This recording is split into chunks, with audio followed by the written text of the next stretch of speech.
Welcome to Psychology Life Hacks, where we unlock the tools to transform your life using the wisdom of psychology and philosophy. Today, let's dive into a conversation about something that's both deceptively simple and profoundly transformative: finding calm, reclaiming clarity, and living in alignment with your truest self. Imagine this: you wake up, it's a Monday, you dread the day ahead, a job you've grown to resent, a morning routine on autopilot, perhaps an environment filled with noise and tension. You grab a quick sugar-laden breakfast, chug a caffeinated drink, and blast some high-energy music on your commute, as if trying to drown out your thoughts. By the time you arrive, your nerves are fried, your energy is spent, and you've already braced yourself for another day of conflicts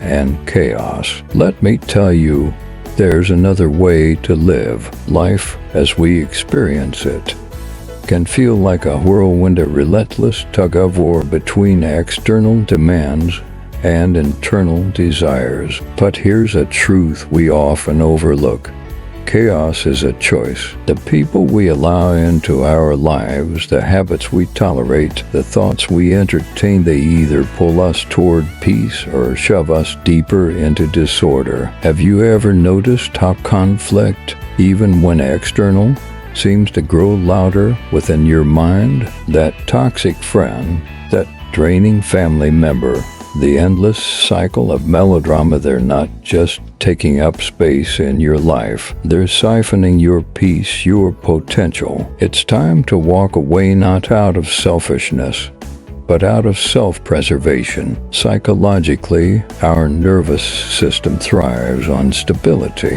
When we're perpetually on edge, the brain's fight-or-flight response dominates, narrowing our capacity for logical thinking and creative problem-solving. Neuroscience teaches us that to think clearly, we must feel safe. Ask yourself this: what would it mean for you to curate a life of calm, to wake up to an environment that nourishes rather than depletes you, to be around people who add clarity, not clutter? Conflict is inevitable. It's part of life. But here's where the real power lies: how you meet it. When you approach a challenge with calm, you retain the ability to think logically, to respond instead of react. Anger, by contrast, hijacks the brain, sidelining reason in favor of impulsivity. Ancient Stoics, like Marcus Aurelius, often reminded themselves,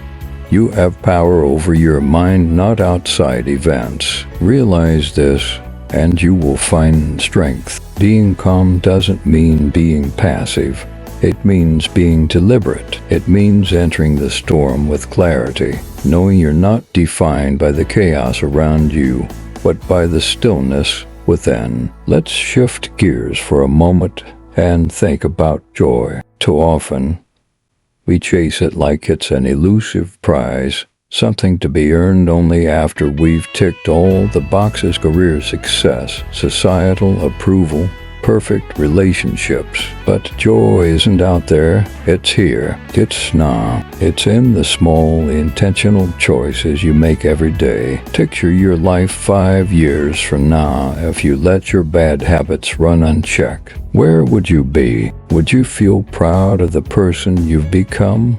Or would you cringe at the thought of wasted time, untapped potential? Now flip that. Imagine choosing growth, choosing to face discomfort head-on, to let go of what doesn't serve you, to take risks that align with your values. Growth is painful, yes, but so is stagnation. The question isn't whether you'll face pain, it's whether that pain will propel you forward or hold you back. Let's talk about something most of us struggle with: letting go. Whether it's of toxic relationships, outdated beliefs, or past mistakes, we cling because we're afraid of change, of uncertainty, of loss. But here's the paradox: Holding on often costs us more than letting go ever could. Psychologist Carl Rogers once said, "The curious paradox is that when I accept myself just as I am,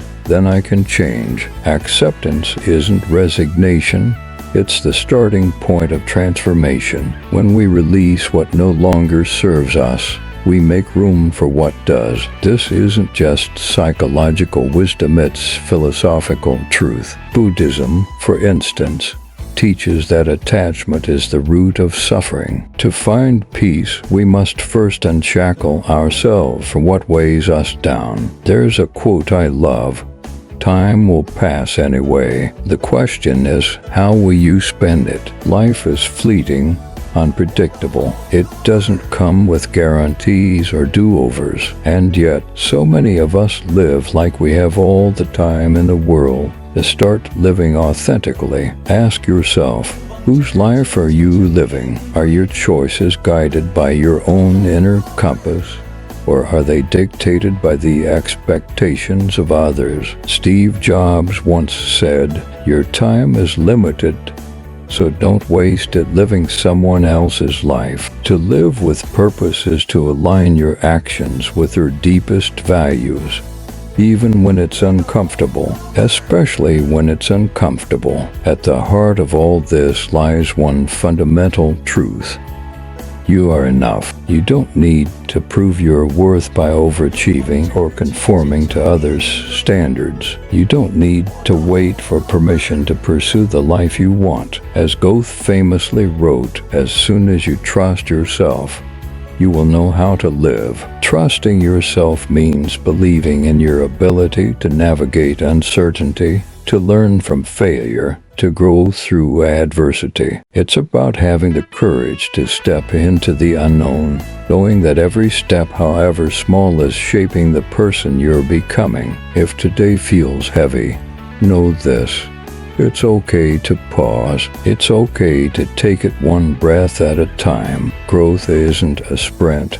It's a lifelong journey. You don't have to have it all figured out right now. What matters is that you keep moving forward, however slowly. Remember, you are the author of your life. Every choice, every moment, every breath is a brushstroke on the canvas of your existence. Paint boldly, live fully, and never forget you are capable of extraordinary things. So take that first step. Let go of the chaos, embrace the calm, and watch as your life transforms in ways you never thought possible.